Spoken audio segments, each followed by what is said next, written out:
Boa noite. Então, estamos aqui para mais uma edição do Derma Evenings e hoje o nosso assunto vai ser o Consenso Brasileiro de Vitiligo e projeto de pesquisa em transplante autólogo de melanócitos. Vão falar para nós aqui Daniel Gontijo, que é preceptor de cirurgia da Santa Casa de Belo Horizonte, membro titular da SBD, da SBCD e da Academia Americana de Dermatologia, e a Camila Calas, que é residente do 3º ano da Dermatologia da Santa Casa de Belo Horizonte. Boa noite a todos. Raquel. Boa noite, Paulinha. Boa noite a todos aí de casa. É um prazer muito grande estar aqui com vocês hoje. E estou muito animada hoje para saber bastante aí de vitiligo, conhecer o trabalho do Daniel e da Camila. E é isso, gente. O Derma Evenings, ele é uma oportunidade da gente saber o que os nossos colegas estão fazendo, da gente conhecer o trabalho das pessoas. Então, quem está produzindo, se apresente, levanta a mãozinha aí para ser o próximo a estar aqui com a gente. Daniel e Camila, boa noite, sejam muito bem-vindos. Boa noite, Raquel. Boa noite, Paula. Obrigado pelo convite da SBDMG para estarmos aqui hoje com vocês. Todos que estão nos assistindo agora também, muito obrigado. Nós vamos atualizar vocês e falar um pouco sobre o Consenso Brasileiro de Tratamento do Vitiligo e também do nosso projeto de pesquisa com os marcadores imunes do transplante autólogo de melanócitos. Para esse início, apresentar de forma resumida, mastigada, para que todos possam se atualizar e implementar na prática do consultório as melhores alternativas de tratamento para o vitiligo, beneficiando os pacientes que sofrem aí dessa patologia. Vou convidar a doutora Camila Bechara Calas. Com você aí, Camila. Boa noite a todos. É uma honra participar do Derma Evening. Gostaria de agradecer à SBDMG pelo convite e ao Dr. Daniel Gontijo pela grande oportunidade. A intenção desse artigo foi elaborar um consenso de tratamento clínico e cirúrgico do vitiligo, feito por 7 médicos dermatologistas, que uniram as melhores evidências científicas disponíveis até o momento. Nós sabemos que o vitiligo é uma enfermidade cutânea mucosa, com uma prevalência de 0,54% no Brasil e 1% no mundo, e é desencadeado por uma autoimunidade contra os melanócitos. Sua influência genética já é bem conhecida e cursam com lesões hipocrômicas ou acrômicas. Essas lesões podem ser tanto disseminadas como localizadas e afetam muito negativamente a qualidade de vida dos pacientes. E o vitiligo é classificado em 2 grupos, um não segmentar, que compreende as formas focal, mucosal, acrofacial, comum e universal, e o vitiligo segmentar, que geralmente afeta um hemicorpo e tem uma resposta clínica mais lenta em relação aos não segmentares. E quais os objetivos do tratamento? A nossa intenção é interromper a progressão da doença em atividade e estimular, assim, sua repigmentação, contornando o impacto psicossocial que essa dermatose inestética causa aos pacientes. É importante frisarmos que o vitiligo é uma doença órfã de tratamentos específicos, então é sempre um desafio para nós dermatologistas. Iniciando o tratamento, vamos começar falando um pouquinho do tratamento tópico. O tratamento tópico ele é a escolha para pequenas áreas ou quando não há outras opções acessíveis. Embora várias terapias estejam disponíveis, tanto clínicas como cirúrgicas, os corticoides tópicos e os inibidores da calcineurina, eles têm um papel de destaque no arsenal terapêutico do vitiligo. Vamos começar pelos corticoides tópicos. Eles são usados em monoterapia e são a primeira linha no vitiligo instável localizado, a fim de conter essas lesões em atividade. Podem também ser associados à fototerapia nas lesões generalizadas. Eles têm melhor resposta nas lesões recentes e na face, assim como outras modalidades de tratamento. E o mecanismo de ação ainda não é completamente elucidado, mas em um estudo recente, mostraram em um estudo imunohistoquímico que houve uma importante diminuição do infiltrado inflamatório de linfócitos T CD4 e CD8. Após 8 semanas da aplicação contínua do corticoide tópico, recomenda-se que seja iniciada uma terapia rotacional, a fim de minimizar os efeitos colaterais dessa medicação. Se não tivermos nenhuma resposta terapêutica em 3 meses, indicamos interromper esse tratamento. Um estudo prospectivo randomizado recente foi conduzido para estimarmos a dose segura nos corticoides de alta potência, no vitiligo. E comprovaram que o uso semanal de 50 gramas de clobetasol 0,05 por 12 semanas é seguro, sem evidências de insuficiência suprarrenal, embora alguns efeitos locais podem ocorrer. Isso nos dá uma maior tranquilidade na prescrição dos corticoides tópicos no vitiligo. Seguindo, em relação aos inibidores da calcineurina, eles são considerados eficazes e seguros tanto em crianças como em adultos. Porém, ele é considerado off-label pela Anvisa no Brasil. Os principais agentes, destacamos o tacrolimus, o pimecrolimus. O tacrolimus apresenta 2 apresentações distintas no Brasil. 0,03%, disponível para crianças de 2 a 15 anos, e 0,1%, geralmente usada mais em adultos. Embora o pimecrolimus tenha uma aceitação cosmética mais aceitável que o tacrolimus, os estudos recentes são todos baseados no tacrolimus. Eles possuem propriedades imunomoduladoras e inibem seletivamente a calcineurina, e possuem melhores resultados na face e em áreas fotoexpostas. É importante destacarmos que, em uma meta-análise recente, eles compararam o uso do corticoide tópico de média e alta potência com os inibidores da calcineurina. Interessante que os inibidores da calcineurina não são inferiores aos corticoides tópicos, como muitos pensamos, principalmente em crianças. Então, eles são muito usados com uma eficácia similar e uma maior segurança, inclusive. Em 2013, em um consenso europeu, inclusive, eles destacaram os inibidores da calcineurina como primeira escolha nas lesões de cabeça e pescoço, usados 2 vezes ao dia. E como que a gente faz esse tratamento na prática? Nós iniciamos com uma terapia de ataque e depois fazemos a terapia de manutenção. Na terapia de ataque, nós usamos essa medicação 2 vezes ao dia. Porém, no consenso brasileiro que estamos nos referindo, não disseram a respeito do tempo de tratamento. Então, esse tempo de tratamento ele é definido de acordo com a resposta terapêutica. Após a terapia de ataque, nós migramos para a terapia de manutenção, onde essa medicação é aplicada 2 vezes por semana. E quais as vantagens dos inibidores da calcineurina? Eles são bem tolerados, tanto em crianças como em adultos, podem ter alguns efeitos locais, como ardência, prurido, mas que tendem a melhorar com o tempo de uso. E eles podem ser usados a longo prazo sem os efeitos indesejáveis da corticoterapia, como, por exemplo, atrofias, telangiectasias.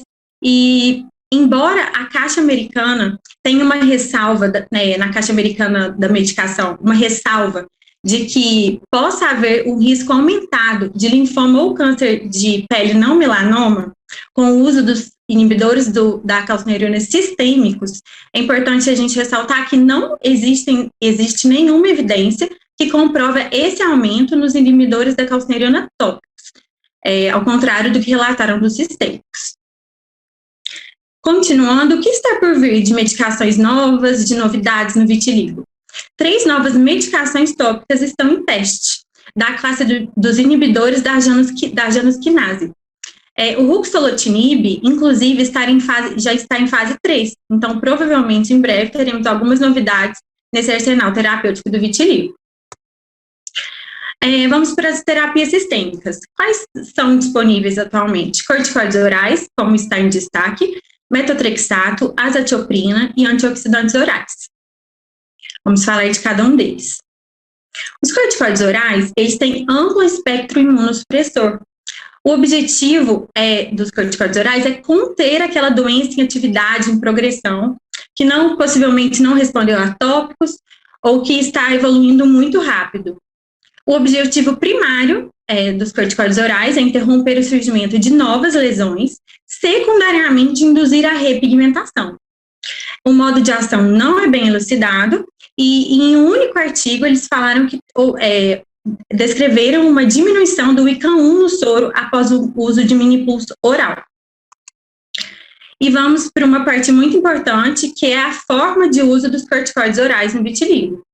A forma preconizada pelo Consenso Brasileiro de Tratamento do Vitiligo é o minipulso oral de corticoides, em oposição à administração contínua de corticoides, muito prescrita até então na prática dermatológica.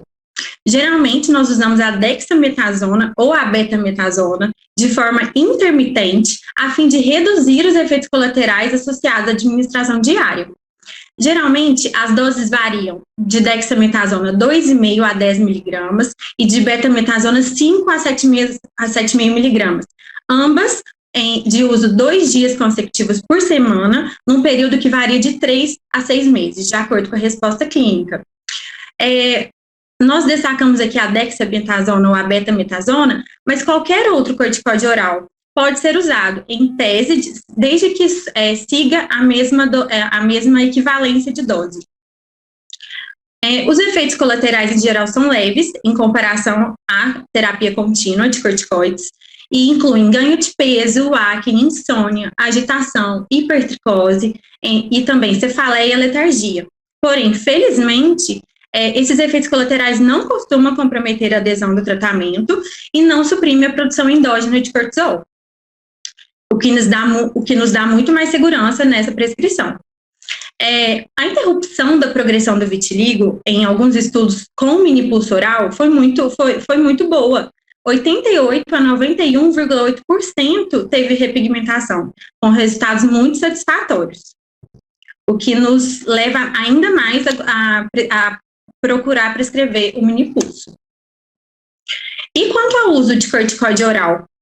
Ele não foi totalmente contraindicado pelo consenso, porém atualmente está em desuso. E quais foram as razões mais citadas para esse desuso? Primeiro, o menor número de estudos relacionados em comparação ao minipulso. E não existe um tempo total de tratamento padrão para o uso de corticoide contínuo, e nem um esquema de redução de doses. Então, eles preferem o minipulso oral. É uma opinião unânime dos autores do consenso. E o metotrexato? O metotrexato é indicado para interrompermos a progressão da doença em atividade, assim como os corticoides orais. Mas quando vamos usar o metotrexato? Quando os corticoides orais estiverem contraindicados ou para evitarmos os riscos a longo prazo. Por exemplo, idosos, crianças, que geralmente têm maiores efeitos colaterais, crianças que têm muita absorção sistêmica. Então, a gente pensa no metotrexato. Até no ambulatório, né, Paula, nós prescrevemos muito metotrexato para crianças com vitiligo, ao invés dos corticoides orais. Só quando mais está em crise, quando está uma progressão muito rápida, que a gente tenta frear essa resposta mais rápido, que a gente procura associar o corticoide oral. O mecanismo de ação do metotrexato não é elucidado, e em um estudo comparativo, eles compararam o metotrexato 10 miligramas por semana, e que essa dose é equivalente ao minipulso de dexametasona 2,5 miligramas por 2 dias consecutivos por semana. Porém, devido a um número pequeno de estudos e não existência de um consenso de doses, os autores do consenso não recomendam o uso de metotrexato na rotina. Seguimos, vamos falar da azathioprina. Um único estudo comparou a dose de 50 miligramas 2 vezes ao dia, comparando com o minipulso de betametasona 5 miligramas. No segundo mês de tratamento, os resultados da azathioprina foram muito inferiores ao de minipulso. Estabilizou apenas 4 pacientes de 22 pacientes. Então, nenhum dos autores do consenso indicou seu uso. E vamos aos antioxidantes orais. Nós sabemos que o estresse oxidativo e os radicais livres exercem um papel importantíssimo na patogênese do vitiligo. Porém, a eficácia dos antioxidantes isoladamente não pode ser confirmada. Alguns estudos demonstraram melhores benefícios com o uso de ginkgo biloba em monoterapia, E os autores do consenso, eles destacaram várias evidências dos antioxidantes, mas não isolados. Principalmente, as evidências são relacionadas com o uso concomitante da fototerapia. Porém, não houve nenhum consenso para seu uso. Lembrando que aqui a fototerapia que eles descrevem a faixa estreita. Seguimos para as modalidades de fototerapia e laser. Elas são alternativas terapêuticas em doenças estáveis e até mesmo instáveis. Nós destacamos a radiação ultravioleta B de faixa estreita, mas o artigo também, o consenso menciona a PUVA, Excimer Laser e Excimer Luz. Os resultados da fototerapia, eles são superiores quando nós associamos tratamentos tópicos ou sistêmicos, um desses que a gente mencionou anteriormente, e não usados isoladamente também. As melhores respostas da fototerapia, elas ocorreram face, pescoço, fototipos mais altos, geralmente fototipo maior que 3, e casos generalizados. As respostas dos casos generalizados com a fototerapia foram melhores do que os casos segmentares. Agora, vou chamar o Dr. Daniel Gontijo, especialista no tratamento do vitiligo, para dar continuidade à nossa apresentação. Obrigada. Obrigado, Camila. Dando sequência ao tratamento cirúrgico, que eu tenho realmente mais experiência, mais expertise nessa modalidade terapêutica. Primeiro é saber indicar, né? A gente tenta esgotar as possibilidades terapêuticas clínicas primeiro. Em casos estáveis e que sejam refratários a tratamento clínico, aí sim passa a ser uma boa indicação a abordagem cirúrgica dos vitíligos. Temos melhores respostas no subtipo segmentar e em algumas áreas específicas, como lábios, glândulas, falanges distais, a resposta é mais pobre, como também em outras modalidades terapêuticas, mas aqui ainda mais pela dificuldade de tratar cirurgicamente esses sítios anatômicos. O importante para a cirurgia, avaliação prévia, a gente, na anamnese, saber se existe história de queloide, coagulopatias e infecções, e de forma geral, o tratamento cirúrgico do vitiligo traz muito boas respostas. A resposta é considerada de boa a excelente, com de 50% a 100% de repigmentação na grande maioria, mais de 65% dos pacientes têm respostas positivas. Né? Interessante que em um único procedimento isso traz uma motivação adicional, porque muitas terapias clínicas às vezes são lentas, de baixa resposta, fototerapia, múltiplas sessões, o paciente muitas vezes tem que se deslocar, então um tratamento que pode oferecer um bom resultado em uma única sessão motiva ainda mais o paciente a se envolver ao tratamento. Mais de 10% de superfície corporal comprometida, mesmo estáveis e de evolução tardia, a cirurgia não é a primeira escolha. Então, é importante a gente entender a extensão do vitiligo para poder escolher a melhor modalidade de tratamento.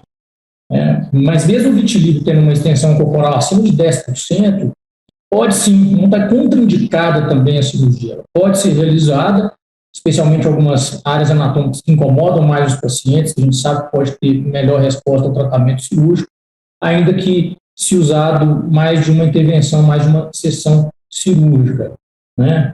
Casos segmentares com mais de 12 meses e que tem naturalmente pior resposta ao tratamento clínico, hoje já está se concretizando a evidência científica na maioria dos guidelines mundiais, como até já se optar, nesses casos específicos, em se ter a cirurgia como uma primeira opção terapêutica. Nesses casos, não precisaríamos nem esperar uma refratariedade ao tratamento clínico, já é uma possibilidade de indicar como primeira opção de tratamento a cirurgia, exatamente pelo fato de a gente conseguir boas respostas em áreas grandes com uma única intervenção, motivando os pacientes a aderirem ao tratamento. Super importante para cirurgia é termos a estabilidade da doença. Se a gente implanta melanócitos em áreas receptoras imunologicamente ativas, a citotoxicidade irá também destruir os melanócitos implantados. Né? Então, importantíssimo a gente ter essa estabilidade que é caracterizada como a ausência de surgimento de novas lesões ou de aumento de lesões antigas, como a não presença do fenômeno de Kevner e não estar ocorrendo despigmentação perifolicular. A maioria dos autores considera o tempo médio de estabilidade de 6 a 12 meses, no mínimo 6, e idealmente a tendência é que se tenha 12 meses de estabilidade para que tenha-se a indicação de cirurgia com as melhores chances de resposta terapêutica. Alguns fatores podem influenciar o resultado do tratamento cirúrgico. Primeiro, a classificação, segmentares, a gente sabe que responde bem melhor à cirurgia. Segundo, mais importante de todos, a estabilidade, a gente só indica quando há uma estabilidade da doença. Sítio anatômico, na face, é o que tem melhor resposta, que também acontece na grande maioria das modalidades terapêuticas para o vitiligo. E aqui o biomarcador, que inclusive nos motivou a fazer esse projeto de pesquisa, o CD8, o linfócito citotóxico, a gente sabe que a imunidade citotóxica é mais importante do que a humoral na patogenia do vitiligo. E quando se tem um infiltrado perilesional com baixos linfócitos TCD8, a chance de resposta ao tratamento cirúrgico é maior. O que dificulta, então, a resposta ao tratamento são os vitilígos classificados como não segmentários, os instáveis, os localizados em lábio e ponto de dedo, que realmente é um desafio terapêutico cirúrgico, e os que seriam encontrados, um alto infiltrado de linfócitos CD8 supressores na região perilesional. Quais são as técnicas cirúrgicas existentes para tratar o vitiligo? Nós dividimos em duas categorias, as teciduais e as celulares. Já tive experiência com todas essas técnicas, foram durante muito tempo utilizadas, a mini-enxertia, enxerto epidérmico, bolha de sucção, a curetagem epidérmica e o enxerto perifacial fina.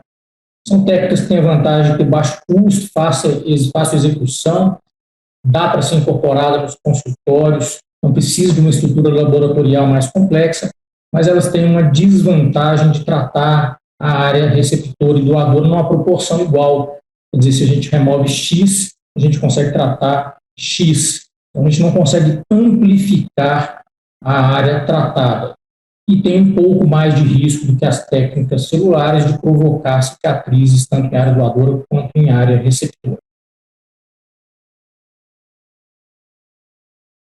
As técnicas cirúrgicas celulares, que hoje é a minha preferência, nós temos a suspensão de queratinócitos melanócitos, suspensão de células da bainha folicular externa e as células cultivadas.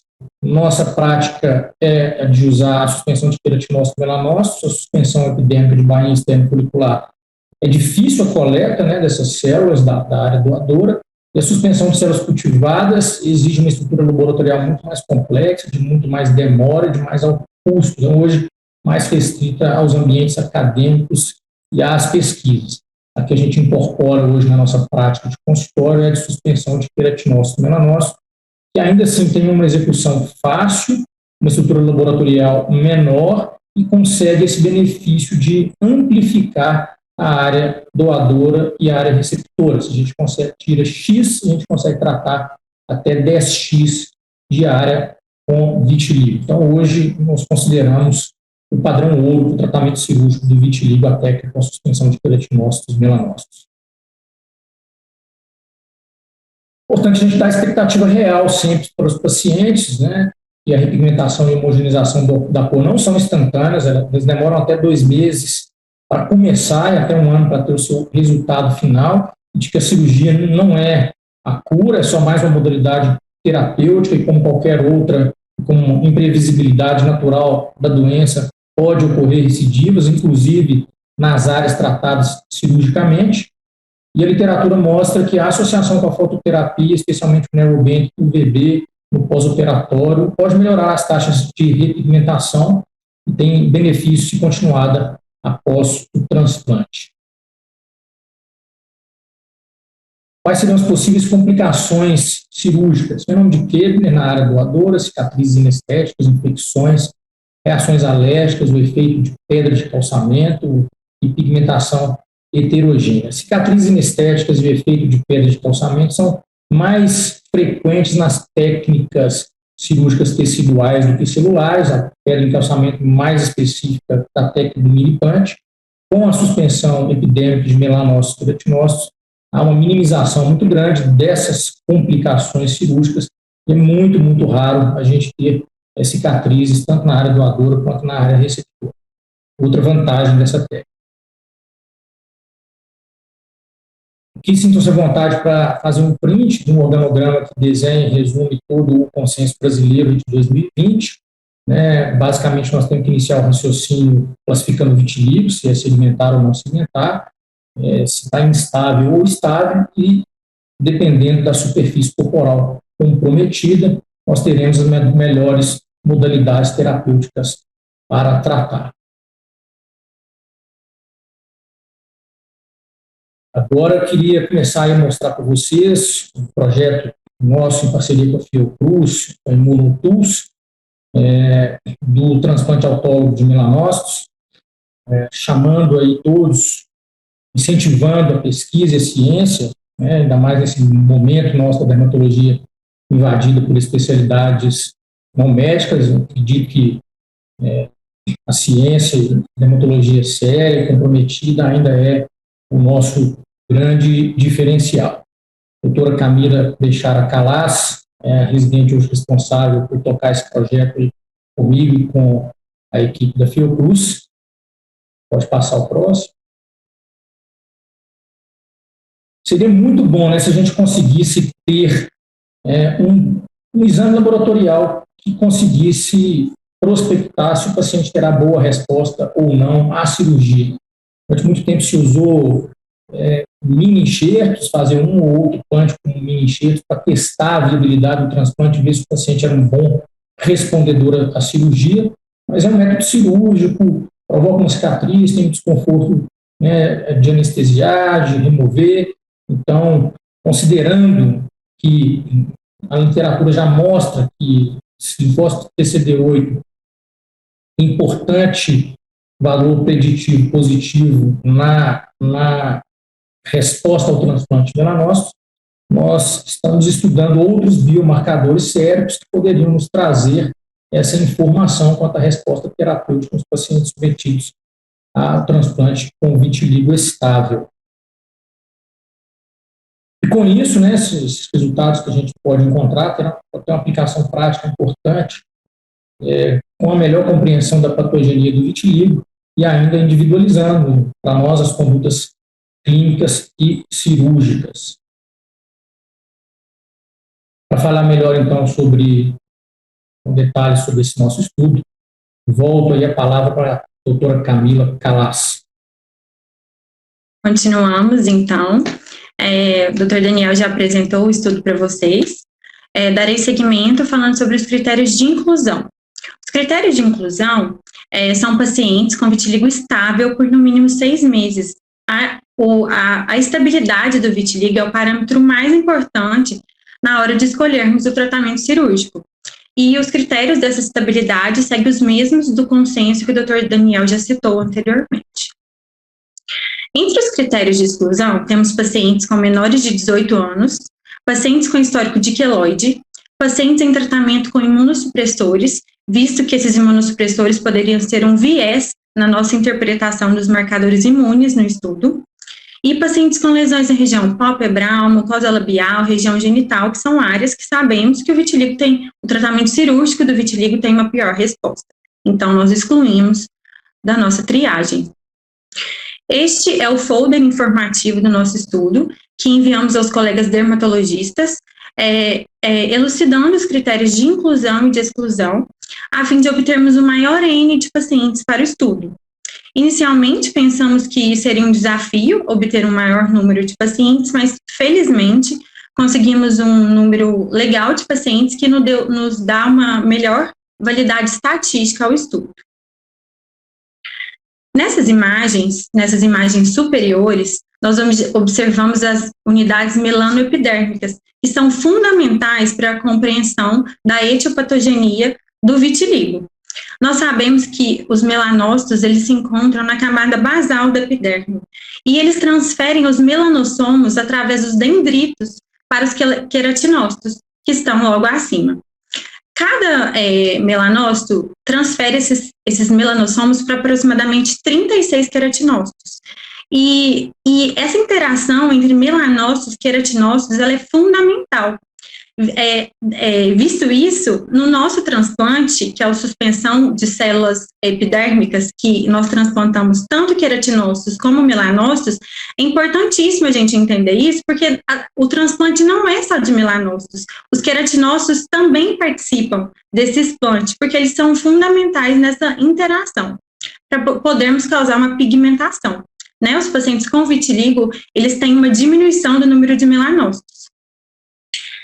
Nessa imagem inferior à esquerda, nós vemos a citometria de fluxo, onde fazemos também uma análise morfométrica do explante, a fim de avaliarmos a viabilidade desses melanócitos transplantados, o que é muito importante para o resultado do estudo. As etapas do procedimento da nossa técnica eleita, que é a suspensão de queratinócitos e melanócitos, são muitas etapas. A seguir, nós mostraremos um vídeo explicativo para vocês entenderem um pouco como que funciona na prática, porque às vezes só citar é muito complexo, e no vídeo eu acho que vai dar para entender melhor como que é feito esse processo. Inicialmente, nós realizamos uma anestesia por infiltração local, geralmente com lidocaína 2% e em área proximal de coxa. Depois, nós realizamos um shave com lâmina flexível, até a obtenção de um sangramento mínimo em orvalho. Depois, nós transferimos esse fragmento à placa de Petri e, com posterior incubação do material a 37 graus, aproximadamente 15 minutos. Realizamos uma lavagem deste material, onde a epiderme será separada da derme. Nós descartamos a derme. E a epiderme, então, é colocada num tubo. Nós levamos a centrífuga, onde permanecerá por aproximadamente 6 minutos. E após a centrifugação deste material, obteremos o pellet intermediário. O que é isso? O pellet intermediário nós faremos uma ressuspensão, ou seja, uma concentração desse pellet, a fim de obter o pellet final, que é o próprio explante, que nós vamos colocar na área receptora. Posteriormente, nós distribuímos esse pellet final na área receptora e fazemos um curativo de colágeno, que é importantíssimo no pós-operatório, para os resultados da nossa cirurgia. Nessa imagem, observamos a realização de um curativo compressivo sobre o curativo de colágeno, que é muito importante. O paciente é orientado a manter esse curativo por 1 semana, assim como priorizar o repouso total no pós-operatório, evitar o contato com água. Pacientes não podem molhar em hipótese alguma. E por quê? É muito importante porque essa suspensão celular, o explante, precisa estar em íntimo contato com a área receptora, para a gente ter para uma melhor resposta, para a gente ter melhores resultados com essa terapia. Esse é o pós-operatório imediato. O paciente retorna com 1 semana. Observamos apenas um leve eritema, sem nenhum indício de repigmentação. E o paciente deve estar ciente disso. Nós vimos que a repigmentação ela pode demorar de 2 meses até mais de 1 ano para ocorrer. Então, é um processo gradual, não é nada a curto prazo. Então, os pacientes têm que ser muito bem orientados. A seguir, nós demonstraremos alguns resultados. A maioria dos resultados, temos respostas excelentes, principalmente quando o transplante é feito em face. Nós vimos que são as melhores áreas, as mais candidatas a essa terapia. Nessa imagem, por exemplo, uma repigmentação praticamente total. Aqui nós visualizamos, na repigmentação do vitiligo, pode haver uma repigmentação com hiperpigmentação adjacente. E esse fenômeno também é chamado de mismatching. Possivelmente, isso pode ou não resolver espontaneamente, mas a gente tem que orientar o paciente que isso pode ocorrer. Aqui também nós observamos outro efeito adverso, mas que também é esperado, em alguns casos, que é a formação de um halo hipocrômico, fazendo uma espécie de emolduramento na lesão. Possivelmente, isso ocorre por fenômenos imunológicos perilesionais.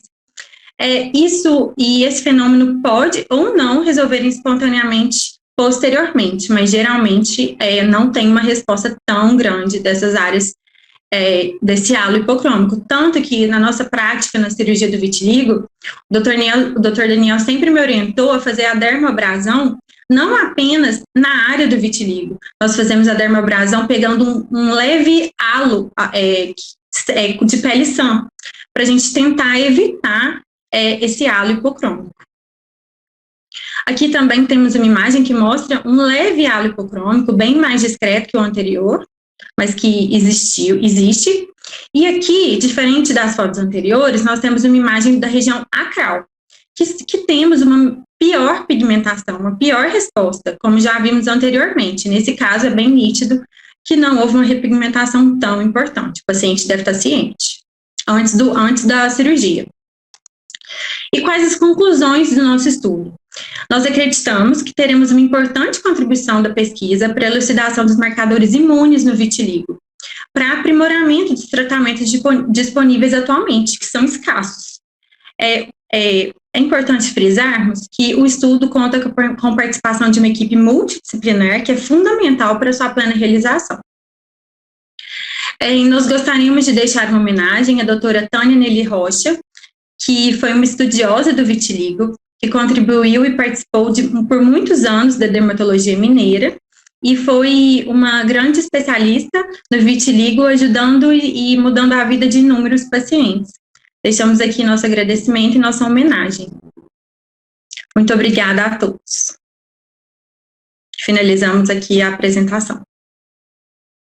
Excelente apresentação.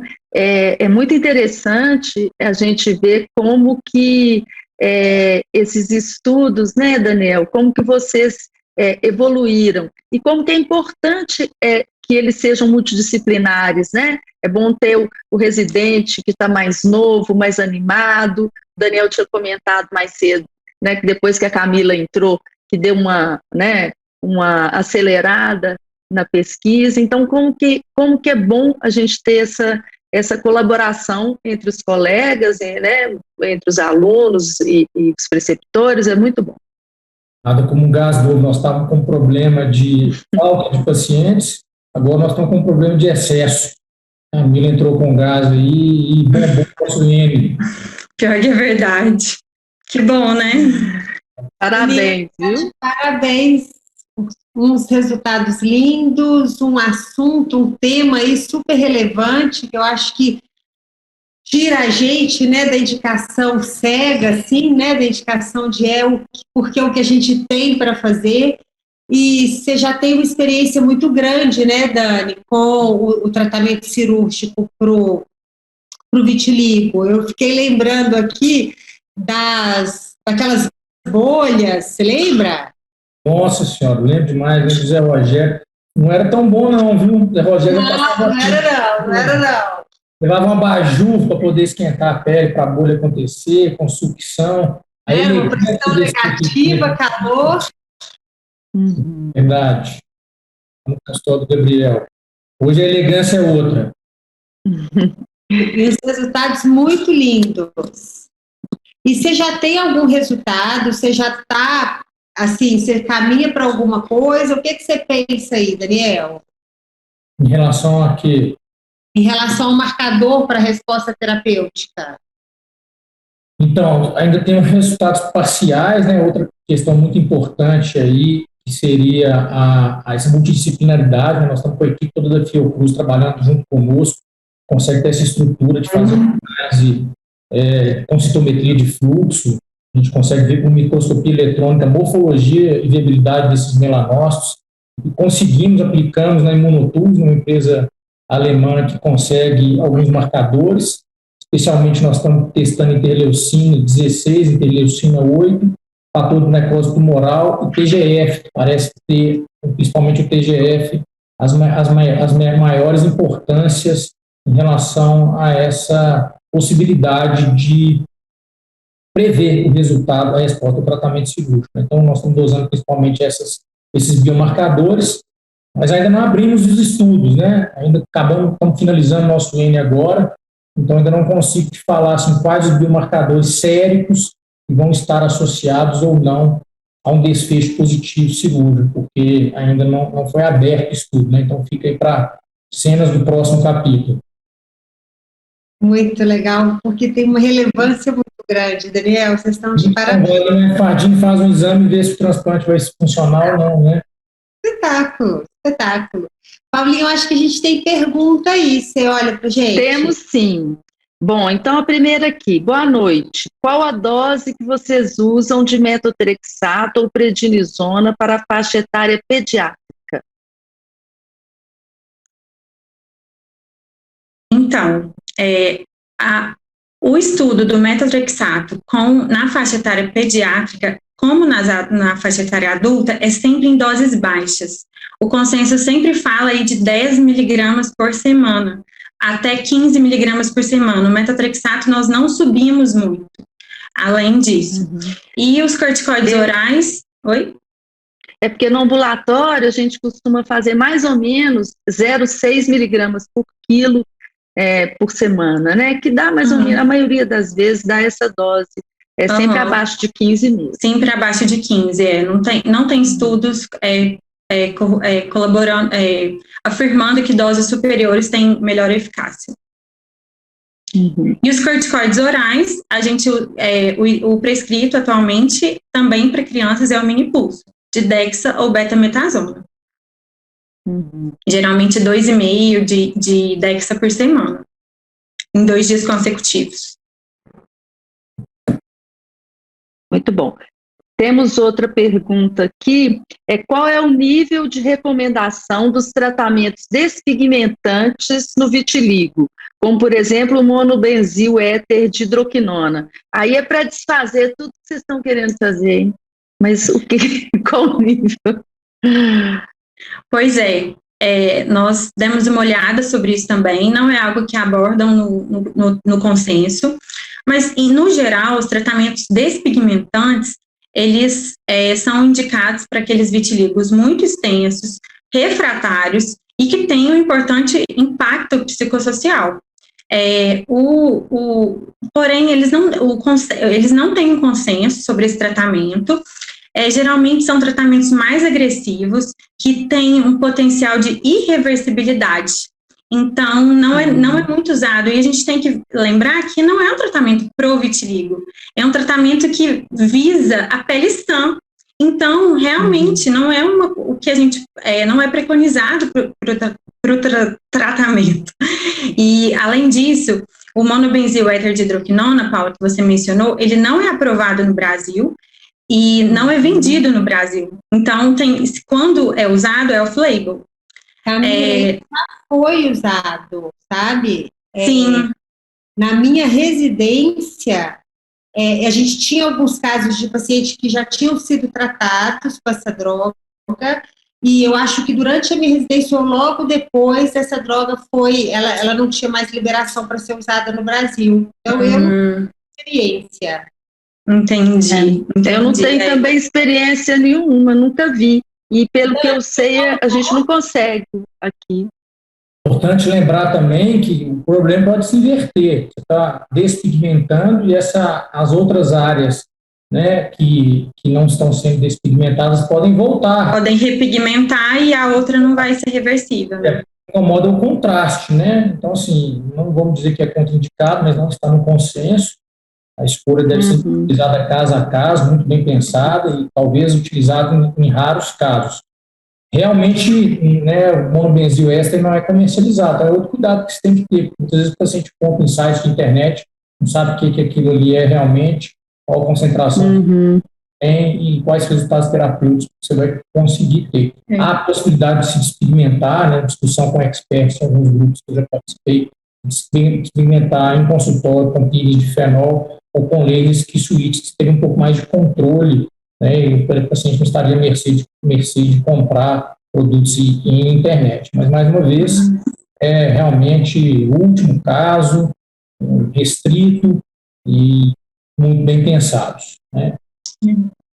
No consenso, eles desaconselham totalmente, de maneira unânime, o uso de laser ou peeling de fenol. Também nunca vi. Bom, aqui, olá, boa noite, parabéns pela aula. Existem benefícios na administração do Polypodium leucotomus no vitiligo?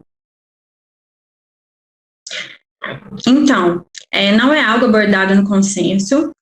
Nós, inclusive, pesquisamos isso recentemente, porque é um antioxidante oral. O consenso fala sobre os antioxidantes orais, mas não comenta sobre o Polypodium leucotomus. Então, ficou um vazio nesse sentido. Teve um consenso, o jornal da dermatologia europeia mencionou uma vantagem do uso de Polypodium leucotomus, usado 250 miligramas 3 vezes ao dia, principalmente quando o vitiligo ocorre na face e no pescoço, e é associado à fototerapia de faixa estreita. Isoladamente, não foi comprovado nenhum benefício, apenas associado à fototerapia e nas lesões de cabeça e pescoço e nessa dose alta, 3 vezes ao dia, posologia não tão legal, mas que sim, houveram benefícios com o uso do Polypodium leucotomus. Interessante. Mas, assim, é um dos únicos artigos que nós encontramos sobre isso, a informação é bem escassa. E, se eu não me engano, esse artigo que nós encontramos foi de 2015, já não é tão recente. Engraçado, a pergunta foi muito boa para mim, porque eu tinha um consenso, um consenso meu aqui, que o Polypodium, ele era já, assim, fazia parte da rotina, nesses casos de vitiligo, assim. Não, tanto que no consenso brasileiro eles nem citam. E quais antioxidantes eles citam, Camila? Raquel, eles citaram principalmente o ginkgo biloba, que isoladamente, em monoterapia, né, foi o único que teve algum benefício com diminuição da inflamação, com melhora da repigmentação. Mas, no geral, quando eles concluem sobre os antioxidantes, eles falam que nenhum dos antioxidantes isoladamente tem benefício. Então, concluindo, até o ginkgo biloba precisa estar associado. Geralmente, eles falam da maior associação com a fototerapia narrowband, apenas. Isoladamente, não. Okay. Bom, aqui, parabéns, boa noite. Qual é a relação entre vitiligo e a incidência de câncer de pele?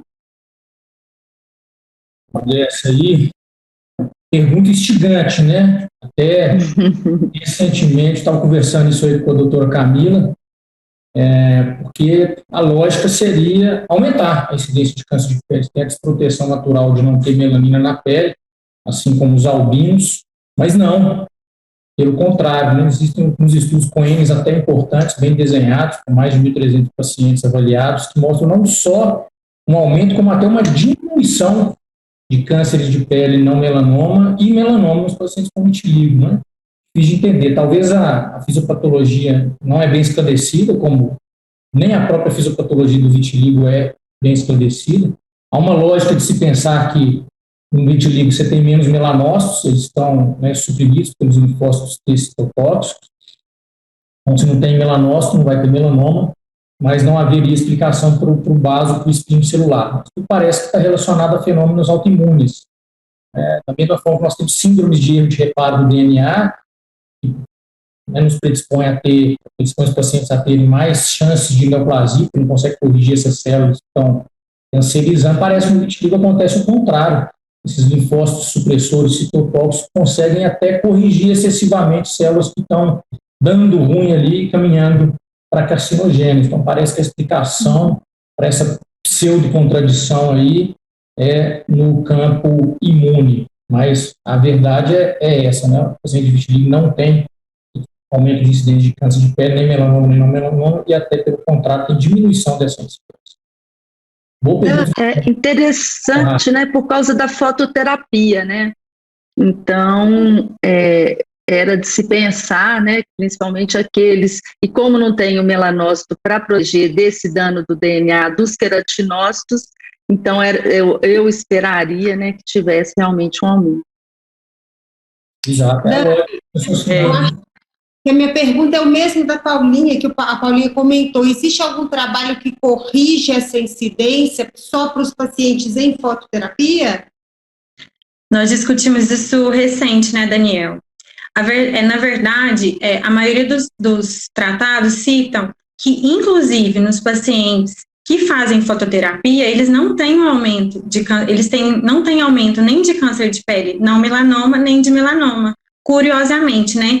Então, eles têm uma diminuição, inclusive nos pacientes do vitiligo que fazem fototerapia. Porém, tem um estudo que eles falaram que um estudo recente, que como precisa de um segmento a longo prazo de crianças, quando a fototerapia é iniciada muito precocemente, eles recomendam um acompanhamento contínuo com o dermatologista, porque nós não temos certeza desses efeitos a longo prazo, né? Lá no futuro dessas crianças, vai ter maior incidência de câncer de pele ou vai continuando tendo uma menor incidência só porque essa paciente tem vitiligo? Então, ficou uma dúvida, essa fisiopatologia do melanoma, nós até entendemos, mas e do CBC e do SEC? Não dá para entender, né? Qual que é a fisiopatologia exata da diminuição desses cânceres. Além disso, eu pensaria assim, porque eu tenho vitiligo, a doença, quando a doença está inativa, já por longos períodos, esse paciente ele ainda tem marcadores para vitiligo, ele ainda tem um aumento desses linfócitos ou uma ativação?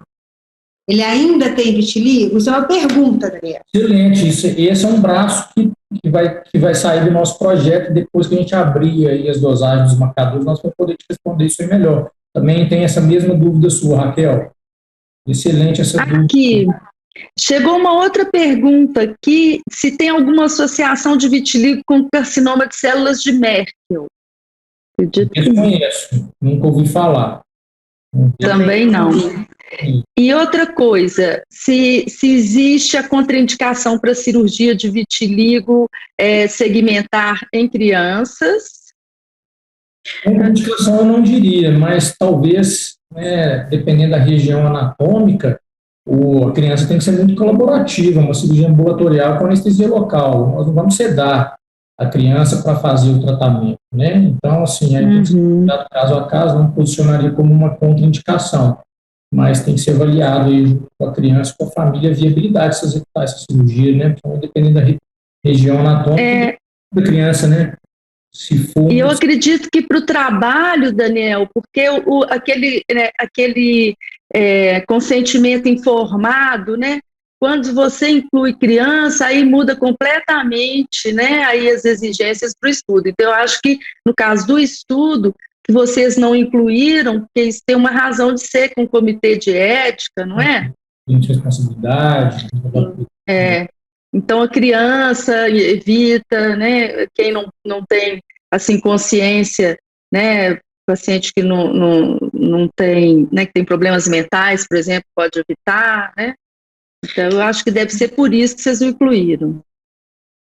E outra pergunta, se tem um horário para helioterapia, quando não é possível fazer fototerapia? Vocês têm experiência com esses equipamentos que você usa em casa, home devices? Então, é interessante isso, porque quando o indiano, né, o Sandy Mullica, que eu aprendi a técnica de suspensão com ele, teve aqui no Brasil, aqui tem tanto sol que, se você não tiver uma fototerapia à sua disposição, Excimer laser ou Narrowband disponível, pode fazer uma helioterapia, pedir para os pacientes se exporem ao sol, em horários, inclusive, de pico, mas por um período curto de tempo, você vai ter boa resposta de repigmentação. Acho que a de escolha é o Narrowband UVB, em termos de custo-benefício e de não ser um estimulador de carcinogênese cutânea, é a de escolha. Mas o sol também vai bem, na impossibilidade ou inviabilidade de qualquer outra fototerapia de clínico ou consultório, o sol é um bom estimulador à repigmentação pós-transplante. E o horário que você recomendaria para essa exposição solar? Que foi a pergunta. Difícil recomendar isso, né? Mas é o sol forte mesmo, sol de 10, 11, meio-dia, mas por 5, 10 minutos. O ideal é o sol forte mesmo, mas por um período curto de tempo. Sim.